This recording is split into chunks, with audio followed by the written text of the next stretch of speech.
All right, let's talk about relativity. But for this to work, I need you to try and forget everything you think you know about space and time.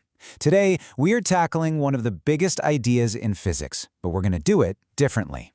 Instead of building up from our kind of flawed everyday intuition, we're taking a top-down approach. We're going to start with space-time itself. This quote from physicist Sean Carroll just nails it, right? For centuries, we pictured the universe like this. Space was the giant, unchanging stage. And time, well, time was just this universal clock in the background. Tick-tock, tick-tock, the same for everyone, everywhere. And then relativity came along and just shattered that whole picture. So, first things first, we have to accept a pretty tough truth. The biggest barrier to really getting your head around relativity is your own brain. Your own intuition, the common sense that gets you through the day, is actually the very thing holding you back here. I mean, really think about it. We move through the world at, let's be honest, a snail's pace compared to the speed of light. And in this slow-motion world we live in, the old rules of Newtonian physics work perfectly fine. So our intuition is built for walking or driving, not for racing a beam of light. And that's the trap, right? Most explainers try to start with our normal, everyday ideas and then sort of bolt on all these weird relativistic effects. It gets confusing. So we're not doing that. We're flipping the script. We're going to start by just accepting the modern picture, the correct picture, right from the get-go, a unified space-time. Let's see where that takes us. So, you ready? Let's just toss out those old, comfortable ideas of separate space and separate time. Let's leave them at the door. It's time to step into the real arena of the universe, space-time. This is the fundamental reality. There isn't space over here and time over there. There's just this one, single, four-dimensional fabric, space-time.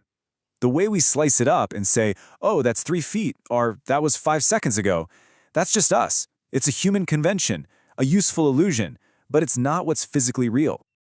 And you know, this didn't just appear overnight. Of course, Einstein's 1905 paper was the massive breakthrough, but it was his former professor, Hermann Minkowski, who really saw the whole picture.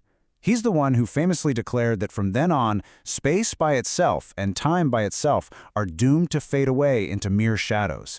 Only their union has an independent reality. So this is the world we're going to be playing in. For today, we're sticking to special relativity, which means we're going to pretend gravity doesn't exist for a little while. So just picture it, a perfectly flat, unchanging, infinite four-dimensional sheet. That's our stage.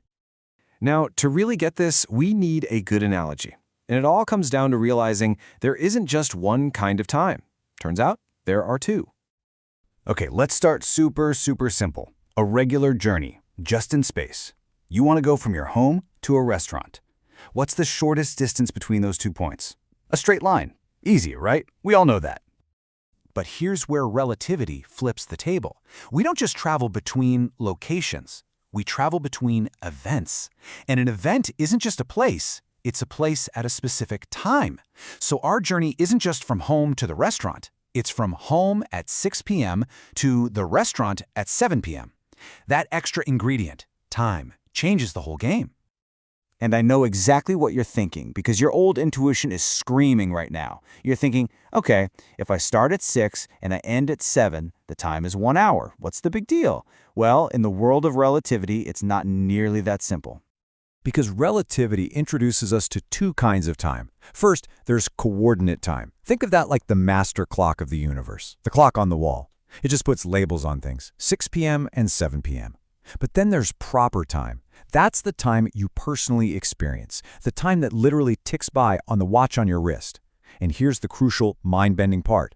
The amount of proper time you experience depends entirely on the path you take through space-time. And this idea, this fact that your path through the universe affects the time you feel, well, it leads us to the single weirdest and most important takeaway in all of relativity. So let's go back to our journey. In space, a straight line is the shortcut. It's the shortest distance. So what do you think a straight path in space-time gives you? The shortest time? The answer is no. It's the absolute complete opposite. A straight path between two events in space-time is the path that gives you the longest possible proper time. This is it. This is the great flip. This is the secret to relativity. Now, when we say a straight path in space-time, we mean something really specific. It's called an inertial trajectory. All that means is traveling in a perfectly straight line through space at a constant, unchanging velocity. No speeding up, no slowing down, no turning. Just cruising. So let's just lay it all out. In space, a straight line is the shortest distance. In spacetime, a straight path is the longest experienced time. The logic is completely inverted. And by the way, this is exactly why the famous twin paradox works. The twin who stays on Earth follows a much straighter path through spacetime. The astronaut twin zips off, turns around, and comes back, a crooked path, so less time passes on their watch. It's a direct consequence of this great flip. If your head is spinning a little bit, that's totally fine. That's a good sign. It's supposed to be weird. Like Sean Carroll says, if this was intuitive, we wouldn't have needed Einstein to figure it out. It goes against everything our daily lives teach us. But if you can just grasp this one single backward idea that straight lines maximize time instead of minimizing distance, you hold the key. This one concept is the foundation for everything else in relativity, from time dilation to E=mc². So I'll leave you with this to chew on. If everything in the universe is always trying to follow the path of the longest possible time, what does that say about things like gravity, which we know can bend the paths of objects?